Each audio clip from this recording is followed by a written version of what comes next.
although we've never seen any evidence, we now know that in the case of both Manafort and Page, so far, that is so far correct that they were both under the, being spied upon under the aegis of a legal FISA warrant.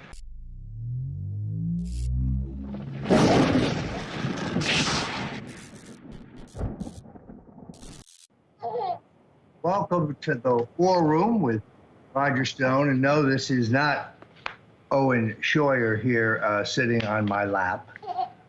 This is what we at InfoWars are all about. This is Carter Davis, and he is a very well-mannered and charming and highly intelligent child, and he is mesmerized by InfoWars. Whenever Alex Jones is on, he claps his hands, he smiles.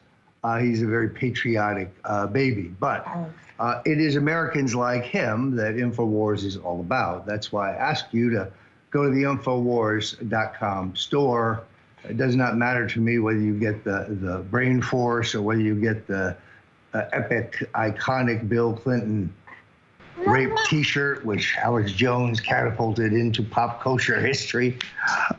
It all helps. So anyway, I'm going to give Carter Davis to someone who can handle him perhaps a tad better than I. It's great to join you. Paul Manafort,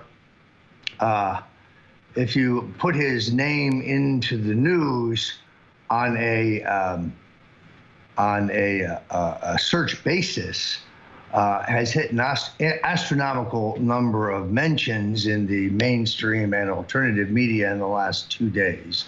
Revelations that that Manafort had been wiretapped twice. Now, the report in the New York Times said that the tapping of Manafort happened after the campaign, but they conceded that it happened during the presidential transition and during the time that Trump was president-elect, including, of course, the inauguration.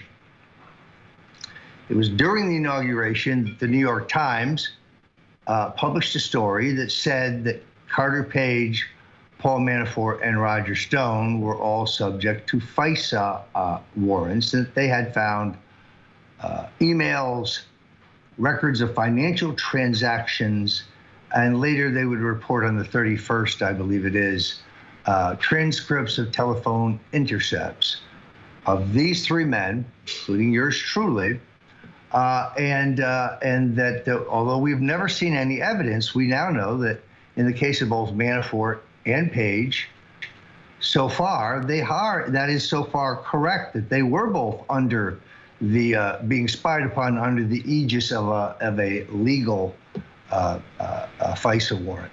But what it meant was they found nothing in their first fishing expedition, and they found nothing in the second one. He wasn't carrying any water for the Russians. Now, Manafort is in an embattled place because he is fighting so many battles at once. He has to fend off Mueller's hard chargers.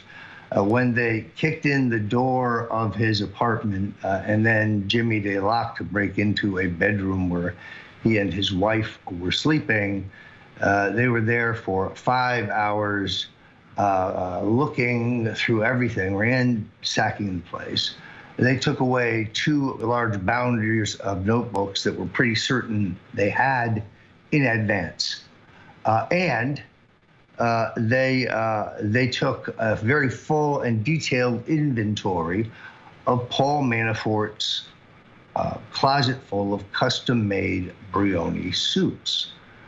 Now, this is kind of an interesting point because Manafort was aficionado of an Italian style of tailoring that one saw in Brioni that had a higher and tighter armhole.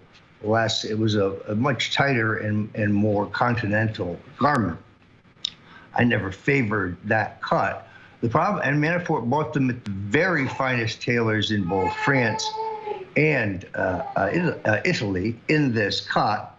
The cut, unfortunately, is not and was not, I would say, beneficial to his body type. And therefore, I never particularly liked it, but it was almost like a trademark. Manafort was always very, very expensively dressed with almost all Italian finery, and he had has a nice taste level.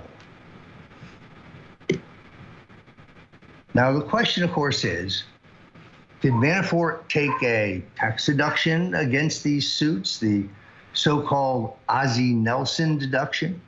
For those of you too young to know, Ozzie Nelson was a band leader, a early television star whose entire family were public figures. His son, Ozzie Nelson, Ricky Nelson, was a very successful solo rock act. In any event, Nelson attempted to argue to the IRS that his suits, because he wore them on television and in personal appearances, he also worked in nightclubs, that these were, professional deductions, that these were legitimate business deductions. They were disallowed, which is why I told my friend Alex Jones, do not, under any circumstances, try to deduct your suits. Manafort is a very interesting fellow. He comes from a family of Republicans. His father was the legendary and extremely popular Republican mayor, Paul Manafort Sr., of the town, the gritty, actually industrial city of New Britain.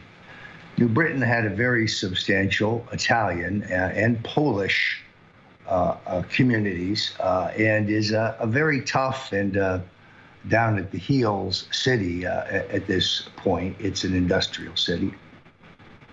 And he is, it's a 3-to-1 Democrat area, but Republican, Italian Republican Paul Manafort, the family name being Manaforte, does very well. Paul Manafort Sr. would be drafted to run for Congress when Congressman Thomas Meskel gave up this seat, the 6th district, to run for the governorship. And Manafort comes from a state, as do I, that is this last state in the country that selects the major state office candidates in a full convention, and then perhaps a primary. It used to be just a convention, or a convention if the loser got 20% of the convention. That's been revised some in more recent years, but it's not a terribly open process. It is really evident at this point that all these things have to be considered at the juncture that Trump loses Wisconsin, he loses Colorado, he loses North Dakota, bungled by Corey Lewandowski, and the delegates from Louisiana, which Trump has won fair and square, are stolen from him in some state convention skullduggery. And this is the juncture at which he sends for Manafort. Manafort is, because of this breeding in Connecticut, where he cuts his teeth in politics, and then the fact that the Republican National Convention is governed by the same organizational rules as the young Republicans and the college Republicans, we've all learned, if you came up through those organizations, as I did, as did many, Senator Bill Brock and F. Clifton White, the legendary Bill Rusher, all coming up through that Republican milieu, John V. So that is the Manafort I know. We'll talk more about him and why I really think he was indispensable in helping the president get his campaign into fighting shape You know, someone very profoundly once said many years ago that if fascism ever comes to America, it'll come in the name of liberalism. Do you make fart noises with your mouth? Here. That's a yes.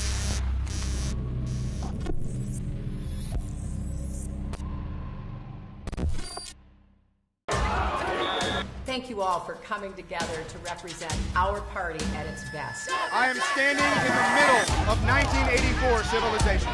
Let resistance equal progress. Yeah, this kind of feels fascist to me, yet they're out here protesting fascism. They put it in their music videos, they hold up decapitated heads, plays in the New York Public Theater. Are you trying to fight me, bro? Yeah, trying to engage in political discourse with these people, and you've seen the responses time and time again. And this represents the strength, the courage, and the bravery that we can have freedom and prosperity.